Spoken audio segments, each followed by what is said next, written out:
Welcome. In today's video, we're going to look at writing equations of lines. The first thing we want to consider is what our final product requires. What do we need in order to write the equation of a line? We need to have the slope of the line, and we need any point on that line. Now, we know from slope-intercept form that it's helpful if we have the y-intercept, but we don't need the y-intercept in order to figure out what the y-intercept is. So again, all that we need, absolutely need to have in order to write the equation of a line is the slope of that line and any point. What we're going to be faced with in the examples that follow is the presentation of the information.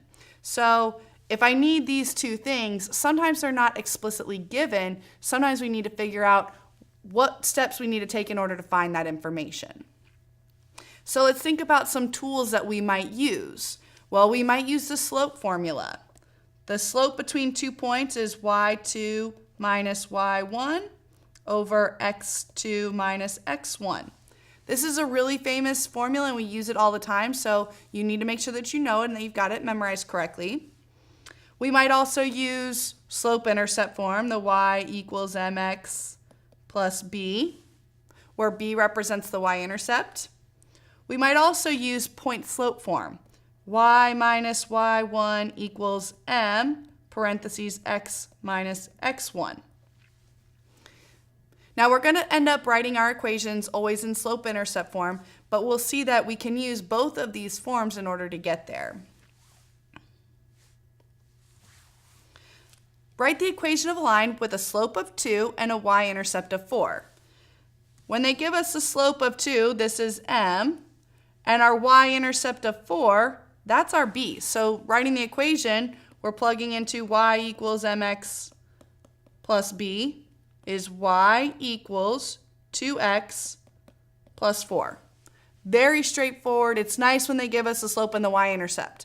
But as you've probably already predicted, they're not always going to do that.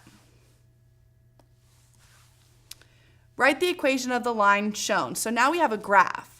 Now, looking at this graph, we can identify 2 points that they've highlighted. This point has the ordered pair -4, 0, and this point is 3, -1.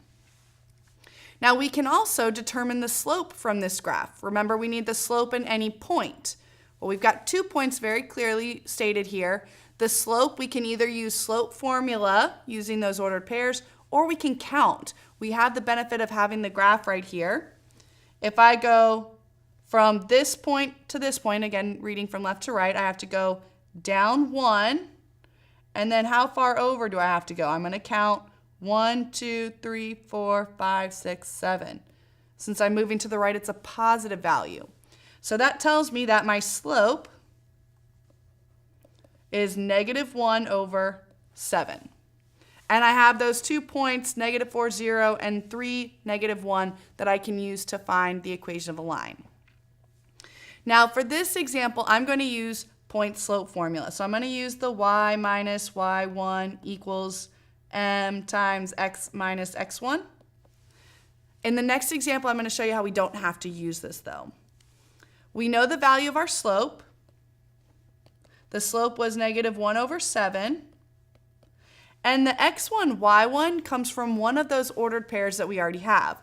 I'm going to use this -4, 0 because whenever one of the coordinates is 0, it's easier to use.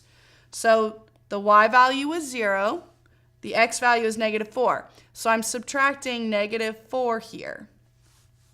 If I simplify, this is y equals -1 over 7 times x plus 4. Which doesn't quite look like slope-intercept form yet. We need to distribute the slope into the parentheses. And we will get y equals -1 over 7x, and then -1 over 7 times +4 is going to be -4 over 7. And this is our equation of that line in slope-intercept form.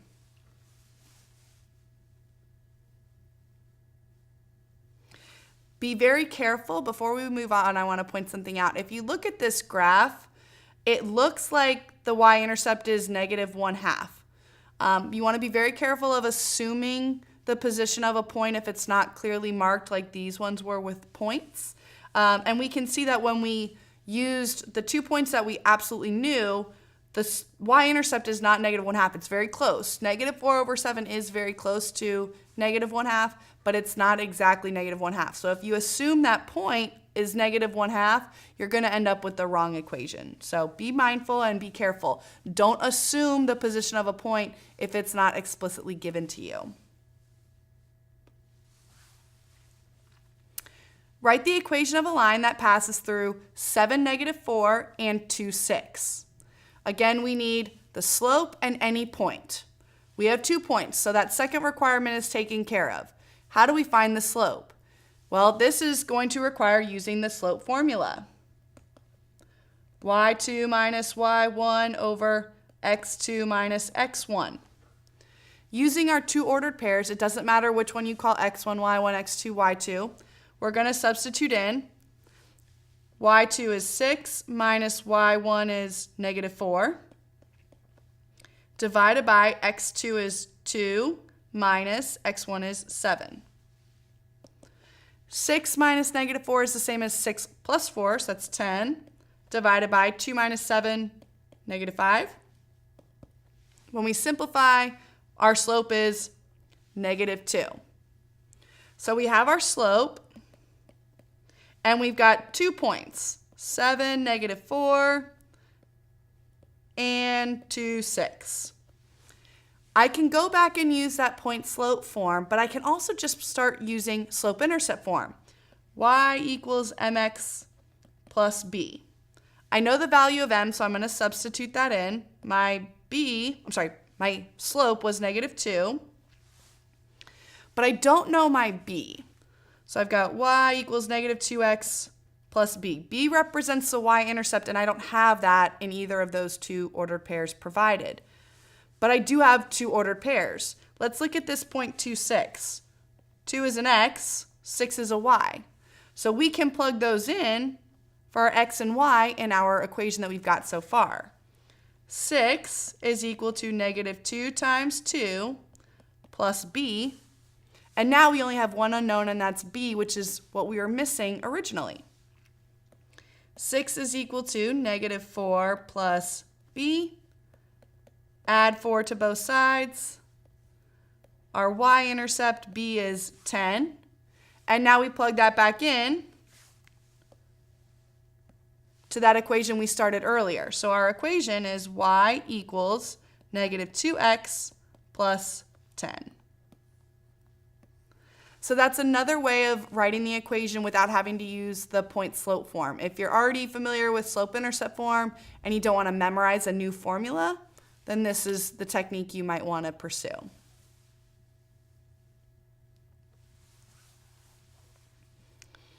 Owen, a student in Miss McCarthy's Intermediate Algebra class, has kept a record of his test scores and how much time he studied for his exams. On the first test, Owen studied for 3 hours and earned a 60%. On the second test, Owen studied for 5 hours and he earned a 76%. Let y be the grade he earns and x be the number of hours he studied. Write a linear equation that relates x and y. So we're going to focus on this sentence, writing a linear equation. So it's going to be y equals mx plus b. I need the slope and I need a point.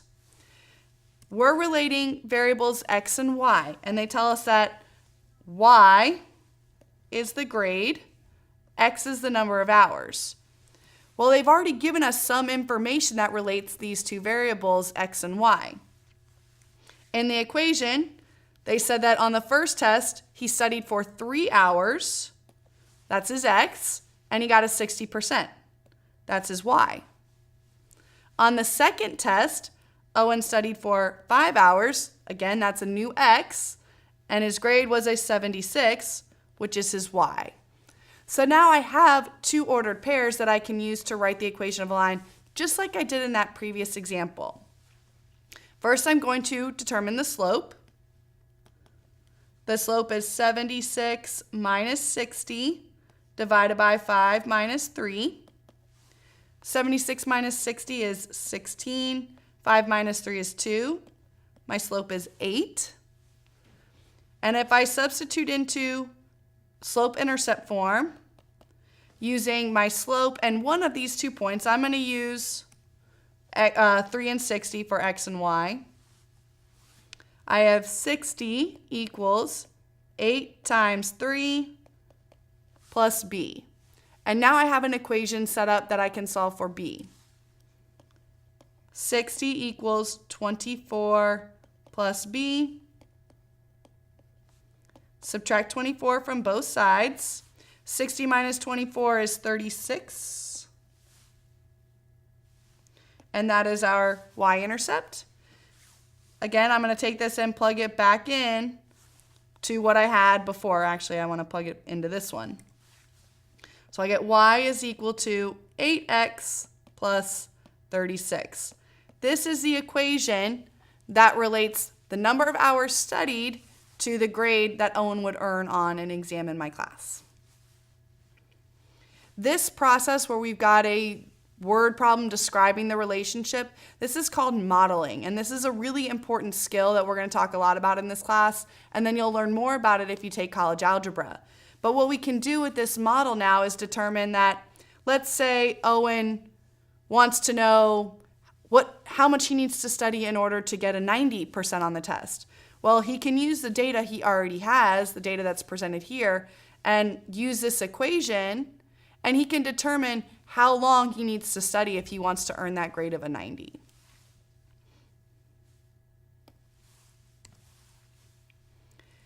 Write the equation of the horizontal and vertical line that pass through the ordered pair -3, 1. So I'm putting two problems together in this one. We're going to start by writing the equation of the horizontal line. Now, a horizontal line has the form y equals some number. Look at your ordered pair. If it's going through the ordered pair -3, 1, what does y have to equal? Y has to equal 1. For the vertical line, a vertical line has the form x equals some number. And again, if we revisit that ordered pair that we're passing through, if it's passing through the ordered pair -3, 1, x must equal -3. Now, other ways that they might ask you to write equations of horizontal or vertical lines. A horizontal line has a slope of 0.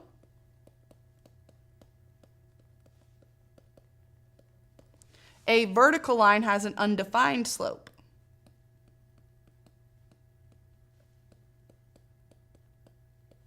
So they could word the question, write the equation of a line that has an undefined slope and goes through the point -3, 1.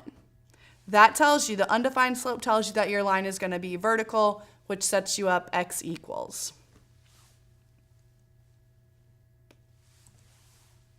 Next, we'll look at parallel and perpendicular lines. Write the equation of a line that is parallel to 3x plus 2y equals 5 and passes through the ordered pair -2, -3. Again, to write the equation of a line, we need slope and a point. We have the point, it's given to us. The slope is not explicitly given to us though, but it does tell us that we have to be parallel to this line. And we know from our video lectures that parallel lines have the same slope. So we're going to start by finding the slope of this line, and then we'll use that in our new equation. To find the slope of this line, we have to isolate y. We're going to subtract 3x from both sides. Getting close to the edge, I'm going to scoot over a little bit. So we have 2y equals -3x plus 5, and we divide everything by 2. Y is equal to -3 halves x plus 5 over 2, and we know that our slope is 3 over 2. So the equation that we're writing has a slope of -3 over 2, and it passes through the point -2, -3. I really like using slope-intercept form and solving for b, so I'm going to continue with that. However, know that you can always use point slope like we used in the first example. You'll get the exact same answer when you simplify and write your final answer in slope-intercept form. So again, we're plugging into y equals mx plus b. Our slope is going to be -3 over 2. And we're going to use this -2, -3 for our x and our y. So -3 equals -3/2 times -2 plus b. -3/2 times -2, negative times a negative is a positive, and those 2's are actually going to cancel out, so we get 3 plus b. Subtract 3 from both sides. b equals -6. And if I substitute that back into my slope-intercept form, our equation is y equals -3/2x minus 6. This is the equation of the line that is parallel to the provided equation, and it goes through the point -2, -3.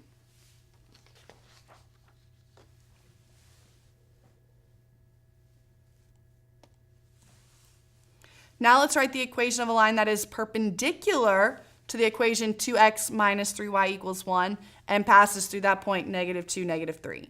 Be careful, I know I used the same ordered pair. Oh, nope, I don't want to use this ordered pair. We're going to change that. We're going to use the ordered pair -4, 8. So we have a new ordered pair and we have a new equation. The equation still looks very similar though from that last problem, but it's not the same. Again, to write the equation of line, we need slope and we need a point. We have a point, -4, 8. To find the slope, we have to use that equation that's given. Now, again, from our video lectures, the slopes of perpendicular lines are opposite reciprocals. So once I find the slope of this line here, that's not the same slope I'm going to use in my new line. I'm going to use the opposite reciprocal in my new equation. So we're going to solve for the slope in this equation by isolating y. We subtract 2x first, -3y equals -2x plus 1. And then we'll divide everything by -3. We have y equals negative divided by negative is positive, 2/3 x. Positive divided by negative is a negative, minus 1/3. So breaking this up, this was the legwork that we had. We're going to use a slope for our new line of -3/2. The reason we do that is because this and this are opposite reciprocals.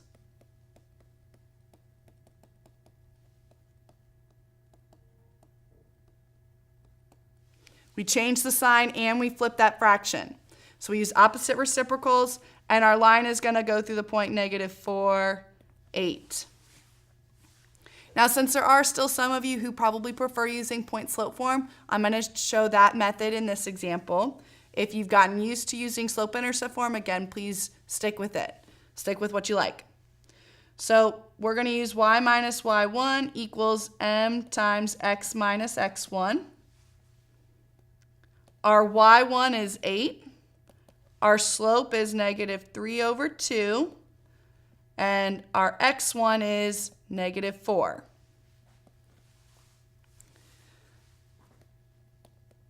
Simplifying inside the parentheses, we have -3/2 times x plus 4.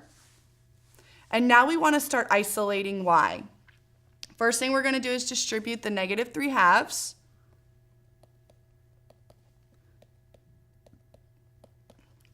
-3/2 times x is just -3/2x. -3/2 times 4. 4 divided by 2 is 2, so this is going to be -6. Then we're going to add 8 to both sides. Y equals -3/2x plus 2. Yep. And this is the equation of a line that is perpendicular to this equation and passes through the point -4, 8.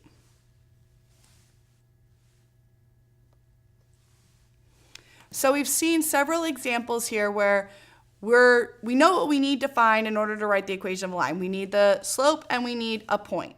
But the problem solving kicks in when we're not given those two things explicitly. Then we've got to start using the tools that we have to find that information so then we can set up our equation. Make sure that you also review Writing horizontal and vertical lines, we only did a couple examples.